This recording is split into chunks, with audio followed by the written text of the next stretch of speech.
जय हिंद सभी को। कैसे हैं आप लोग? उम्मीद है बढ़िया होंगे। तो मैं अंशुल यादव आप सभी का स्वागत करता हूं आज के हमारे प्रैक्टिस सेट में। तो मैं प्रैक्टिस सेट की सीरीज चल रही है यूपी पुलिस सिपाही भर्ती 2026 के लिए। इसमें मैंने आपको पहले से ही ऑलरेडी 3 प्रैक्टिस सेट करा दिए हैं जो कि प्रीवियस ईयर के हैं। तो हिंदी का प्रैक्टिस सेट ये चल रहा है। आज हमारा प्रैक्टिस सेट नंबर 4 है। तो इससे पहले आपको क्या करना है, प्रैक्टिस सेट नंबर जो 3 हो गए हैं उन सभी को देखना है, उसके बाद इसको भी देखना है। यदि आपको कहीं भी कोई भी डाउट लगता है तो डाउट को कमेंट बॉक्स में पूछना है, और यदि पूरी क्लास को पूरा देखना है। क्लास को पूरा देखने के बाद यदि आपको मेरी मेहनत और कंटेंट बढ़िया लगता है तो एक लाइक करना है, और प्रैक्टिस सेट को जितना हो सकता है उसका शेयर करना है। तो चलिए हम लोग शुरू करते हैं आज का हमारा प्रैक्टिस सेट। तो इसका प्रैक्टिस सेट क्वेश्चन नंबर 1 है। यहाँ पे आज क्वेश्चन नंबर नहीं डाल पाए हैं, लेकिन 35-36 क्वेश्चन है, 36 क्वेश्चन है। तो यहाँ पे देखते जाएंगे। पहला क्वेश्चन क्या है हमारा, संस्कृत के ऐसे शब्द जिन्हें हम ज्यों का त्यों प्रयोग में लाते हैं वे क्या कहलाते हैं। मतलब संस्कृत के वे शब्द जिन्हें हिंदी में ज्यों का त्यों ले लिया गया है, क्या है? देशज, तत्सम, तद्भव, विदेशज। देशज कौन से होते हैं? जो हमारे खुद के देशज देसी भाषा के शब्द होते हैं। जैसे कौन कौन सा होता है? एक होता है चांटा। क्या होता है? चांटा। लोटा, लोटा। खटिया, खटिया। मुक्का। यानी जो हमारे देसी बोलचाल के शब्द हैं उन्हें क्या बोलते हैं? देशज। तत्सम वे होते हैं जिन्हें हमने क्या किया है, संस्कृत के सीधे ज्यों के त्यों बिना बदलाव के इसमें ले लिया है। तो इसका राइट आंसर क्या हो जाएगा? Option number B. तद्भव शब्द कौन से होते हैं? जिन्हें वे शब्द, संस्कृत के वे शब्द जिनमें कुछ ना कुछ परिवर्तन करके हिंदी में लाया गया है, तो वो कौन से हो जाएंगे? तद्भव शब्द। विदेशज कौन से होते हैं? जो विदेशी भाषाओं से हमने लिए हैं उनको क्या कहते हैं? विदेशज। तो क्वेश्चन नंबर 1 का राइट आंसर क्या हो जाएगा? Option number B. चलते हैं नेक्स्ट क्वेश्चन पर। यह है क्वेश्चन नंबर हमारा 2। इसमें क्या है? मीन का पर्यायवाची क्या है? मीन मतलब किसको बोलते हैं? मीन बोलते हैं मछली को। तो किसका हुआ है? मत्स्य, सिखी, स्याक, विभावरी। इसको बोलते हैं मीन का सही है मत्स्य। मीन का पर्यायवाची शब्द क्या है? मत्स्य। उसके बाद तो क्वेश्चन नंबर 2 का राइट आंसर क्या हो जाएगा? Option number A. उसके बाद नेक्स्ट देखते हैं क्वेश्चन नंबर 3। ये है हमारा क्वेश्चन नंबर 3। साहित्य अकादमी पुरस्कार प्राप्त निराला की साहित्य साधना किसकी कृति है? यहाँ पे ये लगा लेंगे, किस साधना, ये है कृति कौन सी है? निराला की साहित्य साधना। साहित्य अकादमी पुरस्कार इसको प्राप्त है। निराला की साहित्य साधना किसकी कृति है? नामवर सिंह की, हजारी प्रसाद द्विवेदी जी की, रामविलास शर्मा जी की, या भवानी प्रसाद जी की। तो आप लोगों को साहित्य पढ़ा होगा तो उसमें आपको बताया गया होगा ये किसकी है?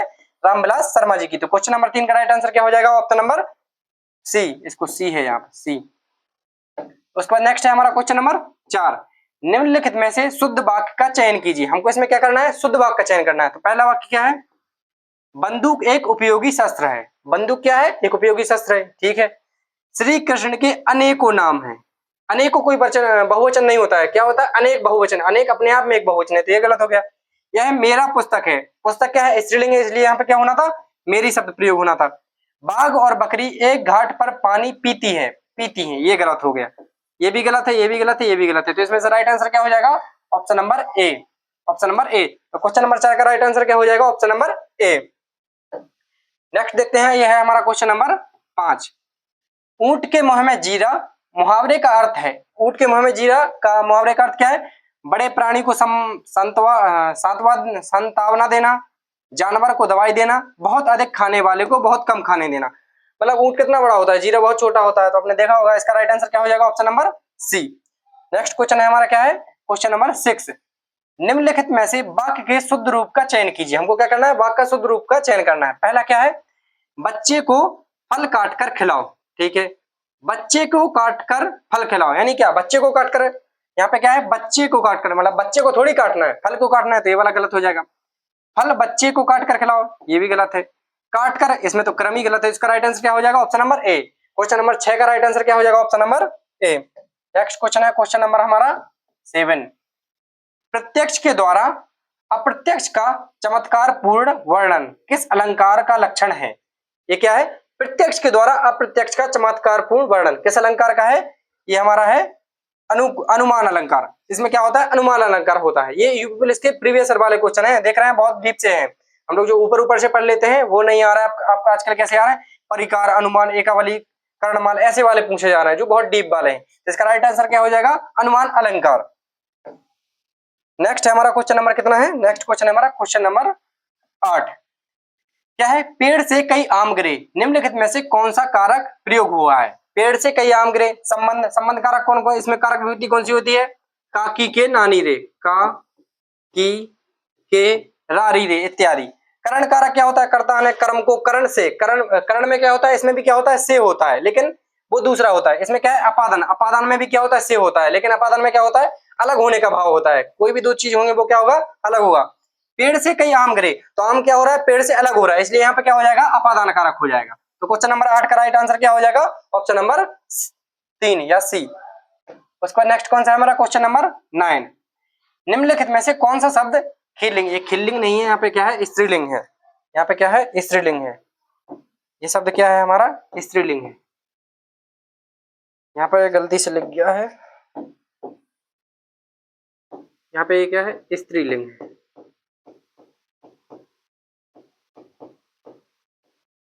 निम्नलिखित में से कौन सा शब्द स्त्रीलिंग और पुल्लिंग दोनों है, तो देखिए क्या है, तार, जैसे तार टूट गया, घार, हार, बार, इसका मैं आपको सीधा राइट आंसर बता देता हूं, ऑप्शन नंबर सी इसका राइट आंसर हो जाएगा। क्यों, जैसे स्त्रीलिंग, तो जैसे कि स्त्रीलिंग उसमें प्रयोग होता है, जैसे उसकी हार हो गई, हार हो गई, तो इसमें यहाँ पर हार है, मतलब किस क्या हो रहा है, इसमें यहाँ पे स्त्रीलिंग का भाव दे रहा है कि हार हो गई। उस पर जैसे फूलों का हार, तो फूलों का हार में क्या है, ये पुल्लिंग का भाव देता है, हार क्या देता है, फूलों का हार अच्छा है, हार अच्छा है, अच्छी नहीं बोलते उसको क्या बोलते हैं, हार अच्छा है। तो यहाँ पे क्या है, स्त्रीलिंग और पुल्लिंग दोनों का भाव कौन दे रहा है, हार दे रहा है। बार हुआ, तो बार क्या है, ये पुल्लिंग है, तार टूट गया, ये पुल्लिंग है। ये समझ में आ गया, तो क्वेश्चन नंबर 9 का राइट आंसर क्या हो जाएगा, ऑप्शन नंबर सी। उस पर नेक्स्ट देखते हैं क्वेश्चन नंबर 10। उस विकल्प का चयन कीजिए जो जो कि दिए गए मुहावरे का अर्थ है। मुहावरा क्या है, खटिया सोना, खटिया सोना, खटिया सोने का अर्थ क्या होगा, क्या हो जाएगा, बीमार होना, चारपाई पर सोना, आराम से लेटना, कार से विमुख होना, तो ये सभी गलत है, इसका क्या आंसर हो जाएगा, बीमार हो जाना। जब कोई बीमार हो जाता है तो उसको क्या बोलते हैं, अरे इसने खटिया पकड़ ली, तो उसको बोलते हैं खटिया सोना। तो क्वेश्चन नंबर 10 का राइट आंसर क्या हो जाएगा, ऑप्शन नंबर ए। अब देखते हैं नेक्स्ट क्वेश्चन क्या है, क्वेश्चन नंबर 11। निम्नलिखित में से कौन सा वाक्य सकर्मक क्रिया कहला है, सकर्मक क्रिया, सकर्मक क्रिया कौन सी होती है, जिसमें कर्म की अपेक्षा रहती है, जिसमें क्या होता है, कर्ता और क्रिया के बीच में क्या लगाकर उसका आंसर आ रहा है, तो वहां पे कौन सी होती है, सकर्मक क्रिया। कैलाश छत से गिर पड़ा, हरीश बस पर चढ़ा, राजू सदा रोता रहता है, सतीश ने केले खरीदे, तो हम लोग क्या करना है, कर्ता और क्रिया के बीच में क्या लगा के देखना है। कैलाश छत से गिर पड़ा, कैलाश क्या गिर पड़ा, हमको कहा नहीं लगाना है, कैलाश क्या गिर पड़ा, कोई आंसर मिल रहा है, नहीं मिल रहा है, ये कौन सी हो जाएगी, अकर्मक क्रिया। हरीश बस पर चढ़ गया, अब इसका क्या करना है, हरीश क्या चढ़ गया, कोई आंसर मिल रहा है, कहां चढ़ गया नहीं करना है, क्या चढ़ गया, हरीश क्या चढ़ गया, तो इसका आंसर नहीं मिल रहा है, तो इसका ये भी गलत हो जाएगा, इसमें भी अकर्मक हो जाएगी। राजू सदा रोता रहता है, इसमें क्या है, राजू क्या रोता रहता है, कोई जवाब मिल रहा है, नहीं मिल रहा है। सतीश ने केले खरीदे, सतीश ने क्या खरीदे, हमको आंसर मिल रहा है, सतीश ने क्या खरीदे, उसने केले खरीदे, आम खरीदे, सेब खरीदे, कुछ भी खरीद रहा है, मतलब उसका हमको जवाब मिल रहा है, क्या खरीदा, कुछ भी खरीद रहा, फोन खरीदा, पेन खरीदा, तो हमको जवाब मिल रहा है, तो ये कौन सी हो जाएगी, ये वाली हो जाएगी सकर्मक। हमको इस वाले क्रम से मतलब नहीं है, मतलब हमको कुछ भी उसका आंसर मिलना चाहिए। सतीश ने क्या खरीदा, आम खरीदा, केले खरीदे, कुछ भी खरीदा, इसका राइट आंसर क्या हो जाएगा, option number D. Question number 11 का राइट आंसर क्या हो जाएगा, option number D. Next question देते हैं, क्वेश्चन नंबर 12। 12 क्या है, शास्त्र प्रवीण महाविद्यालय में पीतांबर धारण करने आते हैं, शास्त्र प्रवीण महाविद्यालय में पीतांबर धारण करने आते हैं, इस वाक्य में तत्पुरुष समास कौन सा है, तत्पुरुष समास कौन सा होता है, जिसमें कारक विभक्तियों का प्रयोग होता है। कारक विभक्तियों कितनी होती है, 8, जिसमें से 6 है वो तत्पुरुष समास के अंतर्गत आते हैं। पीतांबर, पीतांबर में कौन सा समास है, यदि आपने समास पढ़े होंगे तो आप लोगों को पता होगा, पीतांबर का अर्थ क्या निकलता है, पीला है अंबर जिसका, मतलब इसमें कौन सा है, बहुब्रीहि समास है, तो ये वाला नहीं होगा। शाख प्रवीण, शाख प्रवीण का क्या होगा, शाख में जो है प्रवीण, शाख में प्रवीण, शाख प्रवीण। दूसरा तीसरा क्या है, महाविद्यालय, महान है जो विद्यालय, इसमें क्या है, इसमें है कर्मधारा है, धारण करने वाला ये भी नहीं है, इसमें कर्मधारा है। शाख में प्रवीण, तो मैं इसमें आ गया, मैं आ गया, तो मैं क्या है, एक विभक्ति है, तो क्या इसका राइट आंसर क्या हो जाएगा, ऑप्शन नंबर बी। इसमें कौन सा है, अधिकरण तत्पुरुष समास है, अधिकरण में क्या होता है, मैं और पर, तो शाख प्रवीण में कौन सा, अधिकरण तत्पुरुष समास, लेकिन हमसे तो पूछा ही क्या है, तत्पुरुष समास, तो इजी हो जाएगा। ऑप्शन क्वेश्चन नंबर 12 का राइट आंसर क्या हो जाएगा, ऑप्शन नंबर बी। अब देखते हैं क्वेश्चन नंबर 13। सर्प मेघ हरिण किस शब्द के अनेकार्थी हैं, सर्प मेघ हरिण किस शब्द के अनेकार्थी हैं, तो सारंग, सारंग ये वाला सा है, ये वाला सा, इसमें ध्यान देने वाली बात कौन सी है, ये वाला सा, सपेरे वाला सा है। सारंग शब्द के अनेकार्थी शब्द कौन कौन से हैं, सर्प मेघ हरिण। तो क्वेश्चन नंबर 13 का राइट आंसर क्या हो जाएगा? Option number B. नेक्स्ट चलते हैं क्वेश्चन नंबर 14। अरे जरा इधर तो आ, इनमें से कौन सा अव्यय है? अरे जरा इधर तो आ, तो इसमें आपको जो चिन्ह दिख रहा है ना ये वाला, ये कौन सा है? विस्मयादि बोधक है। तो यहाँ पे कौन सा हो जाएगा? विस्मयादि बोधक। विस्मयादि बोधक अव्यय हो जाएगा। प्रश्न नहीं है, कुछ भी नहीं है इसमें, क्या है? विस्मयादि बोधक अव्यय। तो क्वेश्चन नंबर 14 का राइट आंसर क्या हो जाएगा? Option number A. उसके बाद देखते हैं क्वेश्चन नंबर 15। जिसमें कोई पद प्रधान नहीं होता, जिसमें कोई पद प्रधान नहीं होता तथा अन्य अर्थ प्रधान होता है, वहां कौन सा समास होता है? तत्पुरुष समास में क्या रहता है? तत्पुरुष समास में क्या रहता है? उत्तर पद प्रधान नहीं, उसमें क्या रहता है? विभक्तियों का प्रयोग होता है। अव्ययी भाव में क्या होता है? पूर्व पद प्रधान रहता है, पूर्व पद प्रधान रहता है। कर्म धारा में क्या रहता है? उत्तर पद प्रधान रहता है। बहुब्रीहि समास में क्या होता है कि इसमें दोनों पद प्रधान नहीं रहते, कोई तीसरा पद प्रधान होता है। जैसे तीसरा पद प्रधान कैसे? जैसे लंबोदर। लंबोदर में क्या है? लंबा है उदर जिसका, मतलब ना ही लंबा इसमें प्रधान है ना ही उदर प्रमुख है। इसमें क्या है? लंबोदर मतलब गणेश जी। गणेश जी का बात की जा रही है तो तीसरा पद प्रधान होता है, कोई अन्य होता है। तो इसका राइट आंसर क्या हो जाएगा? Option number D. उसके बाद नेक्स्ट कौन सा है? Question number 16। अब देखिए यहाँ पे क्या है? हिंदी वर्णमाला में स्वरों की कुल संख्या कितनी है? हम लोगों ने सबने पढ़ा है कितनी है? 11। लेकिन यूपी बोर्ड ने इसका क्या क्या आंसर माना है? इसका माना है 13। इसमें कौन कौन से दो जोड़े गए हैं? अंग और आहा जोड़े हैं उनने। उनने क्या जोड़े हैं इसमें? अंग और आहा। लेकिन ज्यादातर हम लोगों ने यही पढ़ा है कि हिंदी वर्णमाला में स्वरों की कुल संख्या कितनी है? 11। लेकिन बोर्ड ने माना है इसको क्या सही आंसर माना है इसका? 13। तो हम लोग इसका सही आंसर क्या देंगे? 13। अंग और आहा को जोड़ लेते हैं इसलिए 13 हो जाता है, नहीं तो छोटा आ से लेकर और ओ औ ऋषि को भी शामिल करके कितने होते हैं? 11। लेकिन अंग और आहा को इन्होंने माना लिया है, जोड़ लिया है, इसलिए इनका कितना बता रहे हैं? 13। उस पर नेक्स्ट देखते हैं कौन सी, ये हमारा कौन सा क्वेश्चन हो गया है? ये हमारा 17 नंबर क्वेश्चन है। पूस की रात कहानी के रचयिता कौन है? ये तो बहुत सरल है, इनकी कौन है? प्रेमचंद। पूस की रात कहानी के रचयिता कौन है? प्रेमचंद। तो क्वेश्चन नंबर 17 का राइट आंसर क्या हो जाएगा? Option number B. उसके बाद कौन सा है? 18, क्वेश्चन नंबर 18। आदि छोटी वाली दी और आदि दीर्घ वाली दी शब्द युग्म का सही अर्थ क्या है? ए वाली दी होता है जो आदि होता है, आदि, इसका अर्थ होता है प्रारंभ या शुभारंभ, आरंभ करना। इसका अर्थ क्या होता है? आरंभ करना। और जो होता है आदि मतलब किसी चीज का वो आदि हो गया, बोलते हैं ना वो तो मतलब शराब का आदि हो गया, मतलब शराब की उसको क्या लगी? लत लग गई, उसका अभ्यास हो गया उसको। तो क्या इसका क्या होता है? इसका होता है अभ्यास। तो आदि और आदि क्या हो जाएगा? आरंभ अंत। ये गलत है, यहाँ पे आरंभ ये गलत है, यहाँ पे आरंभ ये गलत है, ये तो दोनों पहले ही गलत हो गए। यहाँ पे अंत नहीं होता है, क्या होता है? अभ्यास। तो क्वेश्चन नंबर 18 का राइट आंसर क्या हो जाएगा? Option number B. अब देखते हैं नेक्स्ट क्वेश्चन, क्वेश्चन नंबर 19। साखी, साखी का मूल तत्सम शब्द क्या है? साखी का मूल तत्सम शब्द तो आपने पढ़ा होगा साक्षी। जो साक्षी होता है ना, हम बोलते हैं कि उसको साक्षी मानकर, मैं मतलब गीता को साक्षी मानकर एक कसम खाता हूं। तो जो साक्षी है ये क्या है? तत्सम शब्द, ये इसका तद्भव रूप है।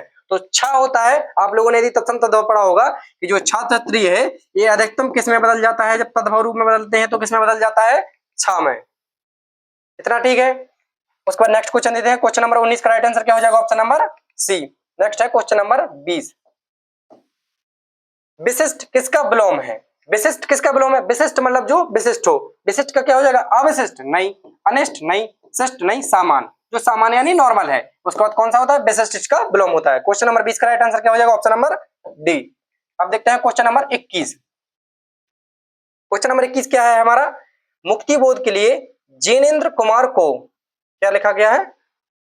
मुक्ति बोध के लिए जिनेंद्र कुमार को किस पुरस्कार से सम्मानित किया गया? मतलब ये है कि जो मुक्ति बोध है, ये जो कविता है, इसको किस कौन सा पुरस्कार मिला था? ये किसकी है? पहले तो ये देखो, मुक्ति बोध किसकी है? जिनेंद्र कुमार जी की है। इसको कौन सा सम्मान मिला है? इसको मिला है साहित्य अकादमी पुरस्कार। इसको कौन सा मिला है? साहित्य अकादमी पुरस्कार मिला है। तो क्वेश्चन नंबर 21 का राइट आंसर क्या हो जाएगा? ऑप्शन नंबर 3 या सी। Question number 22। इसमें क्या है? गुरु ने प्रसन्न होकर मुझे एक मंत्र दिया, पुस्तक में दिए गए शब्द का वचन बदलिए। गुरु क्या है? गुरु एक वचन है। गुरु एक वचन है, हमको उसका वचन बदलना है तो हमको क्या करेंगे? गुरु, ये तो एक ही वचन ही है। गुरुओं थोड़ी हो जाता है, गुरुओं, गुरु जी नहीं हो जाता है, गुरु जन हो जाता है। गुरु में क्या लगा देते हैं हम लोग? जन। तो उसका क्या बन जाता है? जैसे गुरुजन आ रहे हैं, ये थोड़ी बोलते हैं गुरु जी। जैसे बोलते हैं एक होते हैं तो उनको क्या बोलते हैं? गुरु जी आ रहे हैं। जैसे बहुत गुरु जी आते हैं तो उनको क्या बोलते हैं? गुरुजन आ रहा है। तो क्वेश्चन नंबर 22 का राइट आंसर क्या हो जाएगा? Option number C. उसके बाद कौन सा है? Question number 23। निम्नलिखित में से नाग, नाग का नेकार्थी शब्द कौन सा है? निम्नलिखित में से नाग का नेकार्थी शब्द कौन सा है? हाथी। क्वेश्चन नंबर 23 का राइट आंसर क्या हो जाएगा? Option number A. नेक्स्ट चलते हैं क्वेश्चन नंबर 24। प्रत्युत्पन्नमति, प्रत्युत्पन्नमति शब्द में प्रयुक्त उपसर्ग, मतलब सब उपसर्ग कौन से होते हैं? उपसर्ग शब्द नहीं, शब्दों के शब्दांश होते हैं जो शब्दों के प्रारंभ में लगकर उसका अर्थ बदल देते हैं। इसमें कौन सा है? प्रति प्लस उत्पन्न मति, उत्पन्न प्लस मति, इसमें तीन तीन है। प्रति प्लस उत्पन्न प्लस मति है, तो इसका उपसर्ग क्या है? इसमें प्रति है। इसमें उपसर्ग क्या है? प्रति। ना ही प्रत्यु है, ना ही प्रा है, ना ही प्रत्युत है। इसमें क्या है? प्रति उपसर्ग है। तो नेक्स्ट क्वेश्चन देखते हैं। क्वेश्चन नंबर हमारा क्या रहेगा?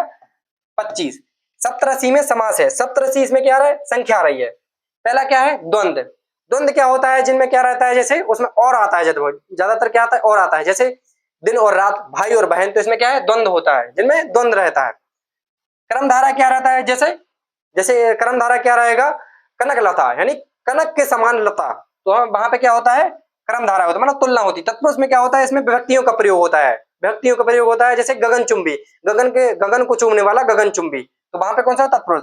दिगु क्या होता है? दिगु क्या होता है? जो एक समूह को दिखाता है, जिनमें क्या होता है? संख्या का प्रयोग होता है। जैसे पंचवटी, पांच वटों का समूह पंचवटी। सप्तऋषि, सात ऋषियों का समूह क्या हो जाता है? सप्तऋषि हो जाता है। अठन्नी, आठ आनों का समूह अठन्नी, तो वहां पे क्या होता है? द्विगु समास होता है। इसका राइट आंसर क्या हो जाएगा? Option number D. उसके बाद चलते हैं नेक्स्ट क्वेश्चन पे। Question number 26।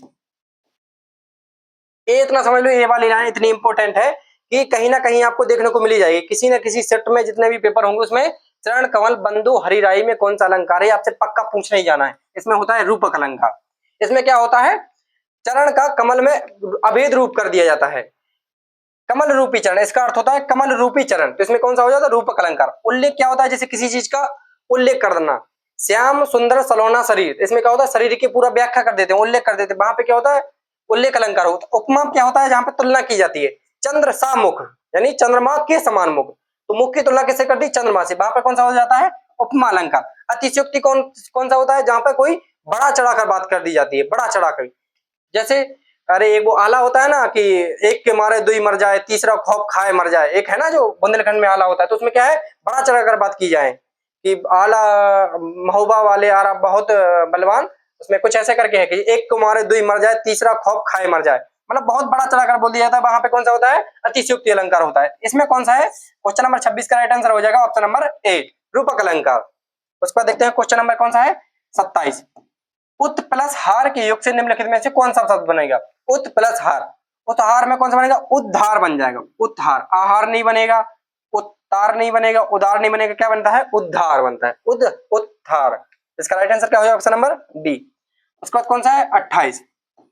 जिसके हृदय में ममता नहीं है, वाक्यांश के लिए एक शब्द होगा, क्या है? निर्दय। जिसके हृदय में दया नहीं है वो होता है मर्माहत, क्रूर, निर्मम। निर्मम, इसका राइट आंसर क्या हो जाएगा? ऑप्शन नंबर डी, निर्मम। जिसके हृदय में ममता नहीं है उसको क्या बोलते हैं? अरे ये तो बहुत ही निर्मम है। उसके बाद देखते हैं क्वेश्चन नंबर 29 क्या है? क्वेश्चन नंबर 29 क्या कहता है? हजारों लोगों ने उसे देखा, वाक्य में विशेषण है। वाक्य में विशेषण है, तो आपने पढ़ा होगा विशेषण कितने प्रकार का होता है? विशेषण मुक्ता 4 प्रकार का होता है। एक होता है संख्यावाचक विशेषण, दूसरा प्रमाणवाचक विशेषण, तीसरा होता है सर्वनामक विशेषण और चौथा होता है गुणवाचक विशेषण। लेकिन इसमें क्या है? इसमें हमसे पूछा है हजारों लोगों ने उसे देखा, हजारों लोगों ने उसे देखा, इसमें क्या है? उसी, उसे कोई क्या है? उसे तो ये सर्वनाम है, उसे क्या है? सर्वनाम है। लोगों, लोगों क्या है? लोग एक तो व्यक्तिवाचक संज्ञा है, देखा ये तो भाव है, देखना क्या है? एक भाव है। इसमें क्या है? हजारों, हजारों क्या है? एक संख्यावाचक विशेषण है। हजारों क्या है? वो भी अनिश्चित संख्यावाचक विशेषण है। तो इसका क्वेश्चन नंबर 29 का राइट आंसर क्या हो जाएगा? ऑप्शन नंबर बी, हजारों। उसके बाद कौन सा आ गया हमारा? ये 30। यहाँ से क्या है हमारा? ये गद्यांश शुरू है। 1 2 3 4 5, ये हमारे 5 क्वेश्चन हैं।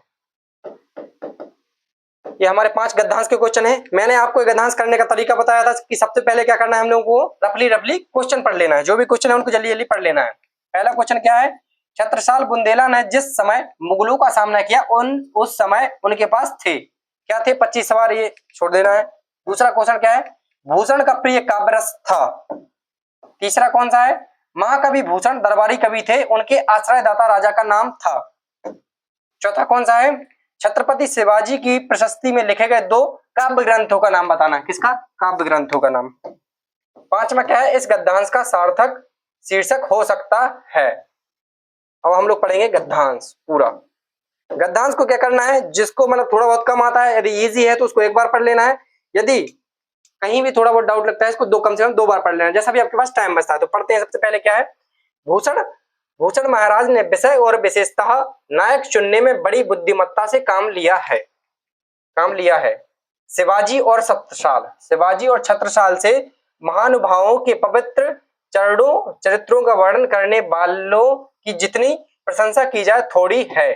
शिवाजी ने एक जमींदार और बीजापुरधीश के नौकर के पुत्र होकर चक्रवर्ती राज्य स्थापित करने की इच्छा को पूर्ण सा कर दिखाया, और छत्रसाल बुंदेला ने जिस समय मुगलों का सामना करने का साहस किया था उस समय उनके पास केवल 5 सवार और 25 पैदल थे। इसी सेना से इस महानुभाव ने दिल्ली का सामना करने की हिम्मत की और मरते समय अपने उत्तराधिकारियों के लिए 2 करोड़ वार्षिक मुनाफे का स्वतंत्र राज्य छोड़ा। छत्रपति शिवाजी की प्रशस्ति में लिखे गए 2 काव्य ग्रंथ हैं, शिवा बावनी और शिवराज भूषण। इस पाठ बोधन में भूषण का वीर काव्य रस दर्शाया गया है। देखिए पढ़ने में क्या हो गया, हमको 2-3 क्वेश्चन मिल गए। इससे क्या रहता है, क्वेश्चन पहले पढ़ने से क्या रहता है, हमारे माइंड में एक आइडिया रहता है, थोड़ा ध्यान रहता है। उसमें पूछा था उनके पास क्या था, मतलब रह गए थे। देखिए क्वेश्चन है, जैसे देख पहला वाला क्वेश्चन है, छत्रसाल बुंदेला जिस समय मुगलों का सामना किया उस समय उनके पास थे। ये देखिए आप क्या लिखा है, जिस समय मुगलों का सामना करने का साहस किया उस समय उनके पास केवल 5 सवार और 25 पैदल थे। 5 सवार और 25 पैदल, ये मिल गया हमको। क्या मिल गया, 5 सवार और 25 पैदल। नेक्स्ट क्वेश्चन क्या था, भूषण का प्रिय काव्य रस था। भूषण का प्रिय काव्य रस, देखो यहाँ पे लास्ट में पढ़ा था, भूषण का वीर रस दर्शाया गया है। तो यहाँ पे प्रिय रस कौन सा है, वीर रस, ये मिल गया। मतलब पहले क्वेश्चन पढ़ने का ये फायदा हो जाता है। महाकवि भूषण दरबारी कवि थे, उनके आश्रयदाता राजा का नाम क्या था, देखिए यहाँ पे मिलेगा आपको आश्रयदाता का नाम। भूषण महाराज ने विषय और विशेषता नायक चुनने में बड़ी बुद्धिमत्ता से काम लिया है। शिवाजी और छत्रसाल से महानुभावों के पवित्र चरित्रों का वर्णन करने की जितनी प्रशंसा की जाए थोड़ी है। मतलब उन्होंने क्या, शिवाजी और छत्रसाल दोनों की क्या की है, प्रशंसा की है। शिवाजी और छत्रसाल, उसमें क्या आ रहा है, शिवाजी और छत्रसाल। तो इनके कौन थे, शिवाजी और छत्रसाल है। महानुभावों के पवित्र चरित्रों का वर्णन करने वालों की जितनी प्रशंसा की जाए थोड़ी है।